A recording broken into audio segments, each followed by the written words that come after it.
Hello everyone, today we are going to discuss about class 8 chapter 4 Dahan or Jwala in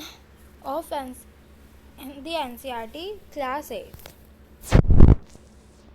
हम घर पर उद्योगों में और वाहनों को चलाने के लिए विभिन्न प्रकार के ईंधनों का उपयोग विविध प्रयोजन के लिए करते हैं। क्या आप अपने घरों में प्रयुक्त होने वाले कुछ ईंधन के नाम बता सकते हैं? व्यापार और उद्योग में उपयोग होने वाले कुछ ईंधन के नाम बताइए। मोटर गाड़ियाँ चलाने में कौन सा ईंधन काम आता है? आपकी सूची में सम्मिलित ईंधन होंगे गोबर, लकड़ी, कोयला, काष्ठ कोयला, पेट्रोल, डीजल, संपीड़ित प्राकृतिक गैस, सीएनजी आदि। आप मोमबत्ती के जलने से परिचित हैं। मोमबत्ती के जलने और कोयले जैसे ईंधन के जलने में क्या अंतर है? शायद आपका अनुमान सही था। मोमबत्ती ज्वाला के साथ जलती है जबकि कोयला नहीं। इसी प्रकार आप अनेक ऐसे पदार्थ पाएंगे जो बिना ज्वाला के जलते हैं। आइए जलने के रासायनिक प्रक्रम और इस प्रक्रम में उत्पन्न ज्वाला के प्ररूपों का अध्ययन करें। दहन क्या है? कक्षा 7वीं में मैग्नीशियम दहन के क्रियाकलाप का स्मरण करिए। हमने देखा था कि मैग्नीशियम जलाकर मैग्नीशियम ऑक्साइड बनता है और ऊष्मा तथा प्रकाश उत्पन्न होता है, जैसे कि हमें 4.1 में दिख रहा है। इसी प्रकार का क्रियाकलाप हम एक काष्ठ कोयले का टुकड़ा लेकर कर सकते हैं। काष्ठ कोयले के टुकड़े को सांडसी से पकड़िए और एक मोमबत्ती अथवा बुसेन बर्नर की ज्वाला के निकट लाइए। आप क्या देखते हैं? हम पाते हैं कि काष्ठ कोयला वायु में जलता है। हम जानते हैं कि काष्ठ कोयला वायु में जलकर कार्बन डाइऑक्साइड, ऊष्मा और प्रकाश देता है। रासायनिक प्रक्रम जिसमें पदार्थ ऑक्सीजन से अभिक्रिया कर ऊष्मा देता है, दहन कहलाता है। दहन क्या कहलाता है? रासायनिक प्रक्रम जिसमें ऑक्सीजन से अभिक्रिया कर ऊष्मा देता है, क्या कहलाता है? दहन। जिस पदार्थ से दहन होता है उसे दाह्य कहलाता है। इसे ईंधन भी कहते हैं।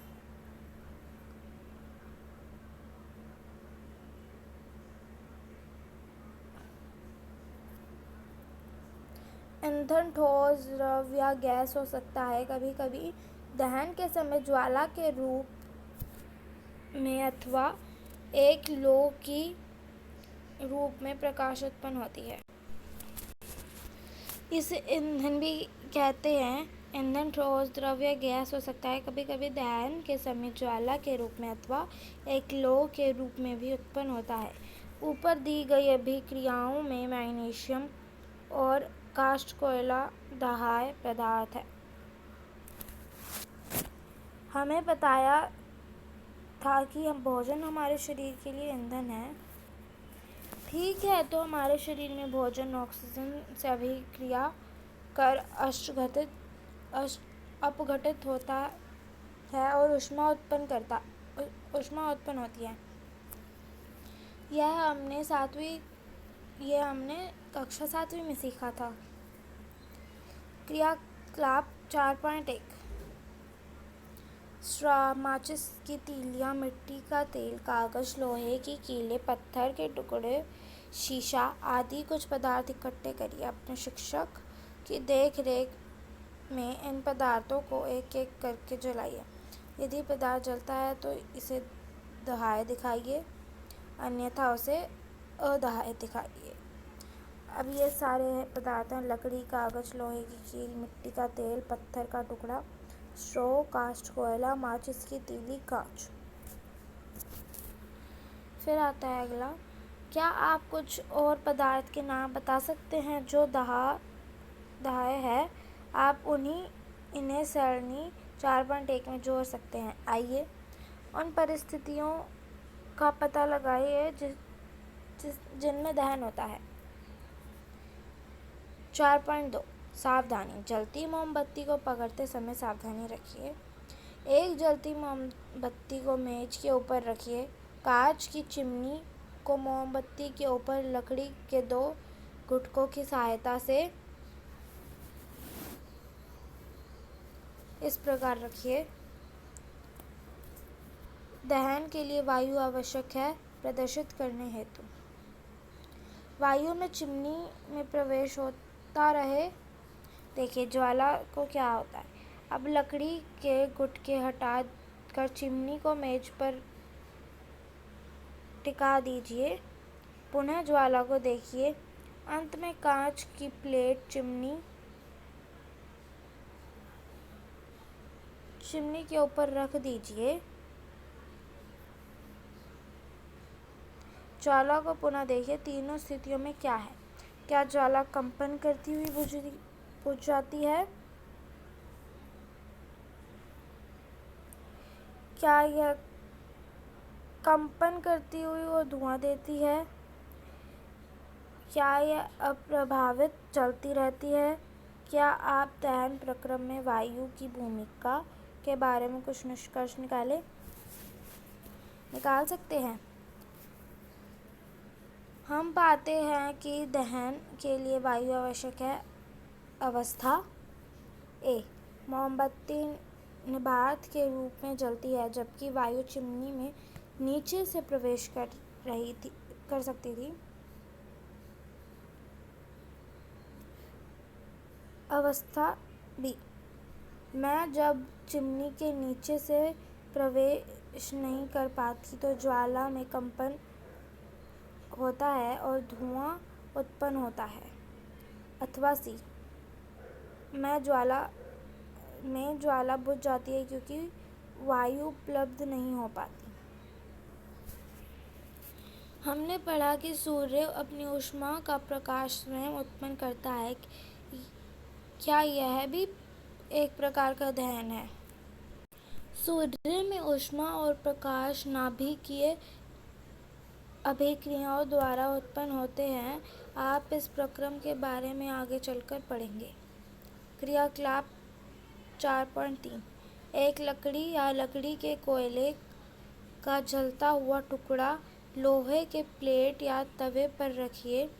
इसे एक कांच से जरा अथवा पारदर्शक प्लास्टिक से जरा ढक दीजिए। देखिए क्या होता है। कुछ समय बाद लकड़ी का कोयला जलना बंद हो जाता है। क्या आप सोच सकते हैं कि यह जलना बंद क्यों हो जाता है? आपने सुना होगा कि जब किसी व्यक्ति के वस्त्र आग पकड़ लेते हैं तो आग बुझाने के लिए व्यक्ति को कंबल से ढक देते हैं। क्या आप बता सकते हैं कि ऐसा क्यों करते हैं? अब आपने कुछ अनुभवों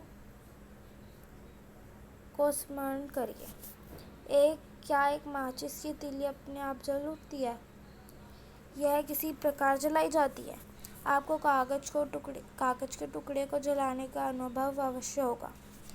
जब जलती हुई माचिस की तीली इसके पास लाते हैं तो यह जल उठता है। क्या आप लकड़ी के एक टुकड़े को जलती माचिस की तीली उसके पास लाकर जला सकते हैं? लकड़ी या कोयले को जलाने के लिए आपको कागज अथवा मिट्टी के तेल का उपयोग करना होगा। क्या आपने जंगल में लगने वाली आग के बारे में सुना है? गर्मियों के मौसम में बहुत अधिक गर्मी पड़ने पर कुछ स्थानों पर सूखी घास आग पकड़ लेती है। घास से आग पकड़ पेड़ों में फैलती है और जल्दी पूरा जंगल आग के चपेट में आ जाता है, जैसे कि हमें साइड में दिखाया भी हुआ है। इस प्रकार की आग को बुझाना बहुत कठिन होता है। क्या यह अनुभव आपको बताते हैं कि विभिन्न पदार्थ विभिन्न ताप पर आग पकड़ते हैं? वह न्यूनतम ताप जिस पर कोई पदार्थ जलने लगता है उसे ज्वलन ताप कहते हैं। क्या अब आप बता सकते हैं कि कमरे के ताप पर माचिस की तीली अपने आप आग क्यों नहीं पकड़ लेती? माचिस की तीली की डिब्बियों के बगल में रगड़ने पर क्यों जल जाती हैं? माचिस का इतिहास बहुत पुराना है। 5000 से अधिक वर्ष पूर्व प्राचीन मिस्र में गंधक में डुबोए गए चीड़ की लकड़ी के छोटे टुकड़े माचिस की तरह उपयोग किए जाते थे। आधुनिक निरापद माचिस का विकास लगभग 200 वर्ष पूर्व हुआ था। एंटीमनी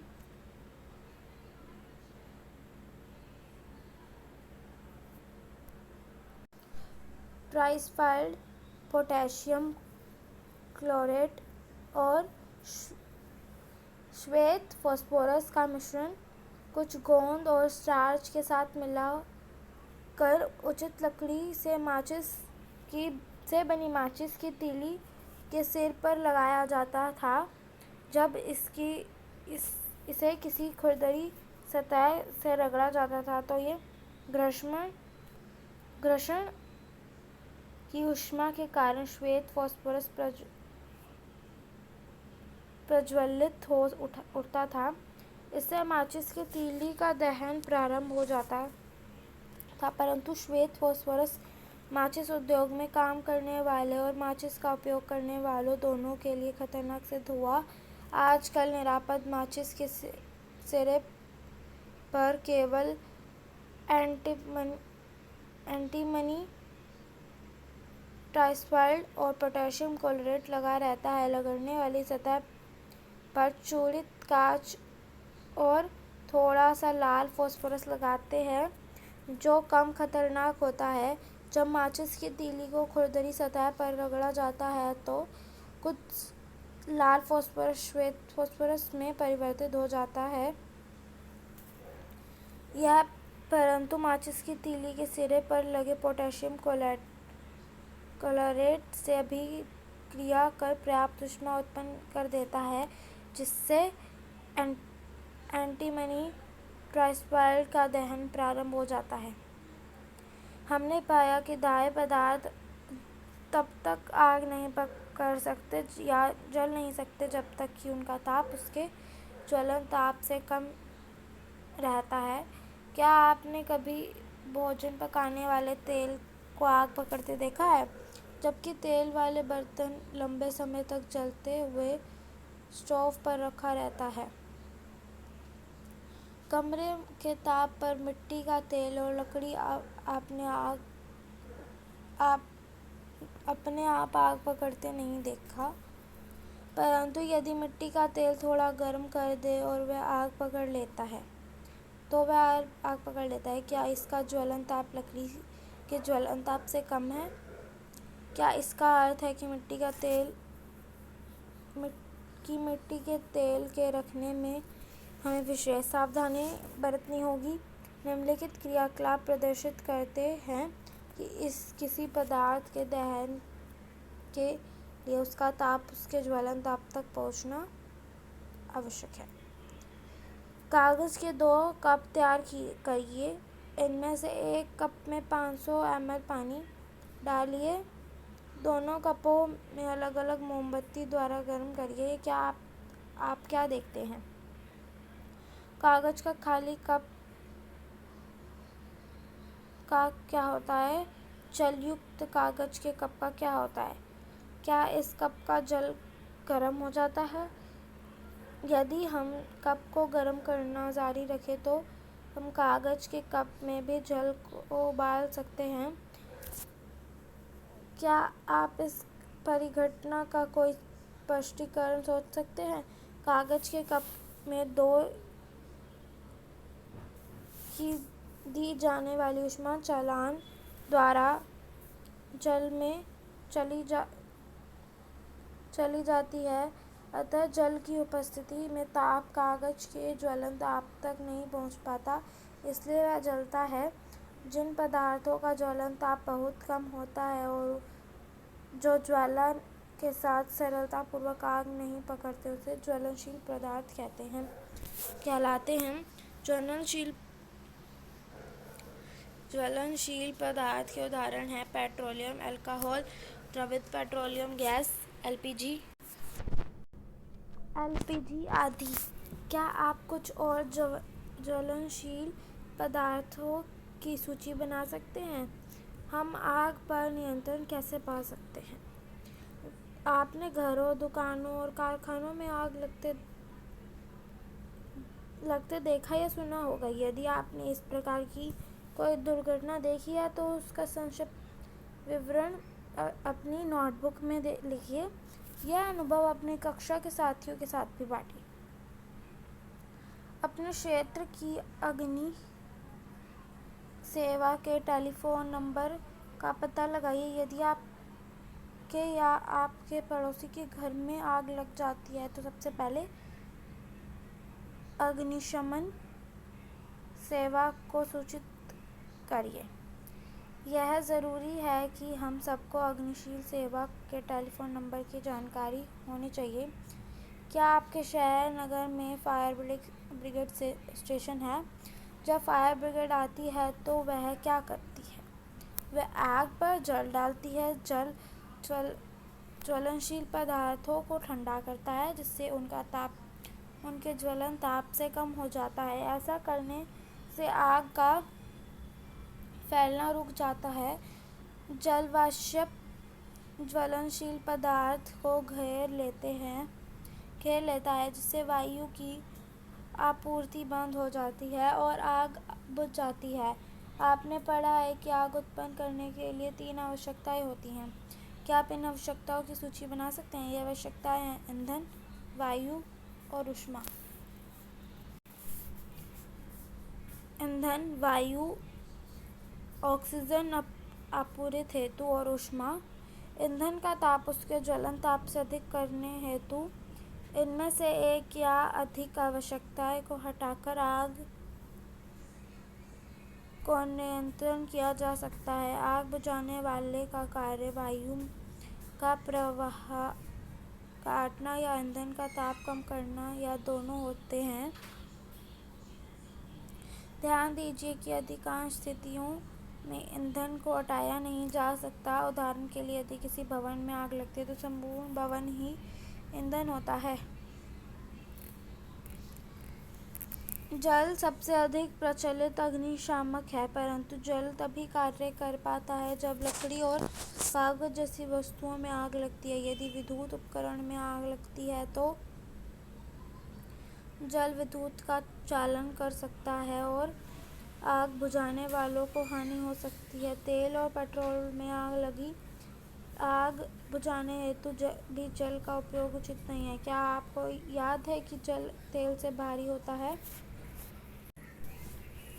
अतः यह तेल के नीचे चला जाता है और ऊपर जलता रहता है।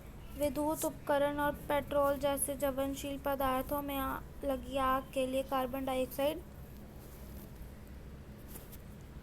सबसे अच्छा अग्निशामक है। ऑक्सीजन से भारी होने के कारण कार्बन डाइऑक्साइड आग को एक कंबल की तरह लपेट लेती है जिससे ईंधन और ऑक्सीजन के बीच संपर्क टूट जाता है। आग पर नियंत्रण हो जाता है। CO2 का अतिरिक्त लाभ यह है कि सामान्यतः यह विद्युत उपकरण को कोई हानि नहीं पहुंचाती।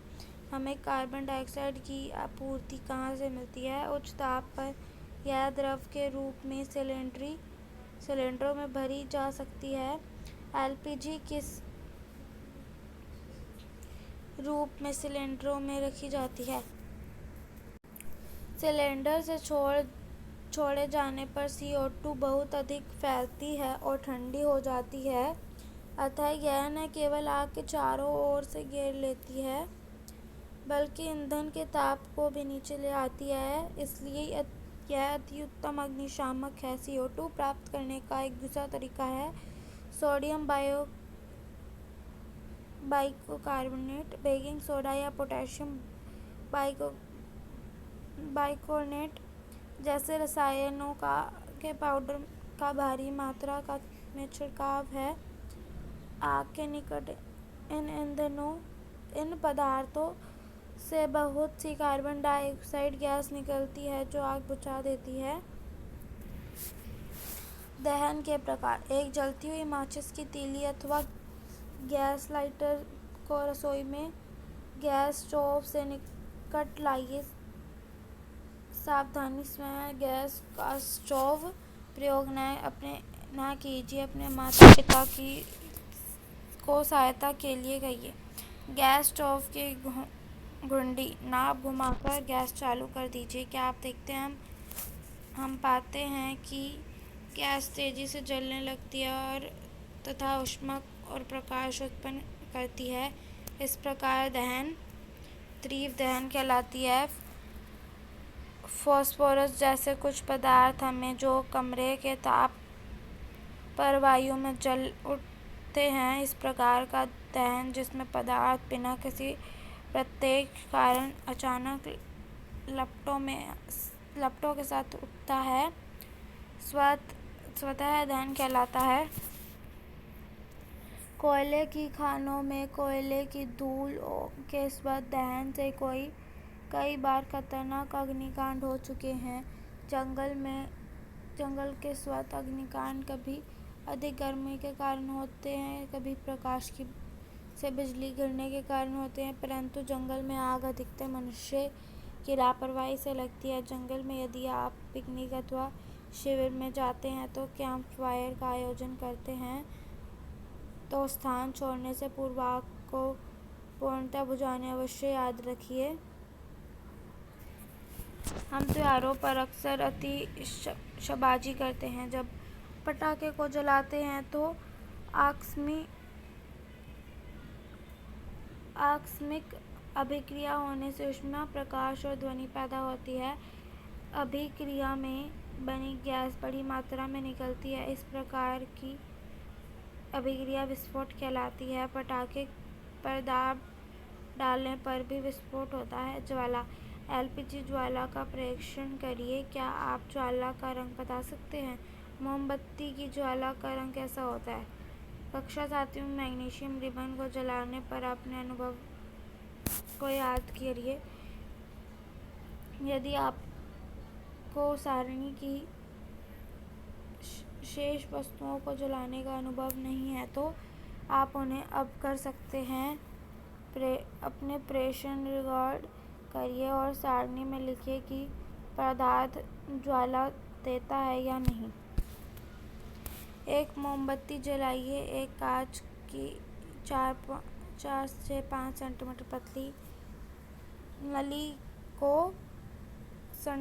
संडासी द्वारा पकड़िए और उसको एक सिरा मोमबत्ती की अकंपित ज्वाला के अधिपत क्षेत्र में प्रवेश करा दीजिए। कांच की नली के दूसरे सिरे के निकट एक जलती हुई माचिस की तीली लाइए। क्या वहाँ कुछ समय पश्चात ज्वाला उत्पन्न होती है? यदि ऐसा है तो वह क्या है जो ज्वाला उत्पन्न करता है? ध्यान दीजिए कि गर्म बत्ती के पास का मोम जल्द पिघलता है।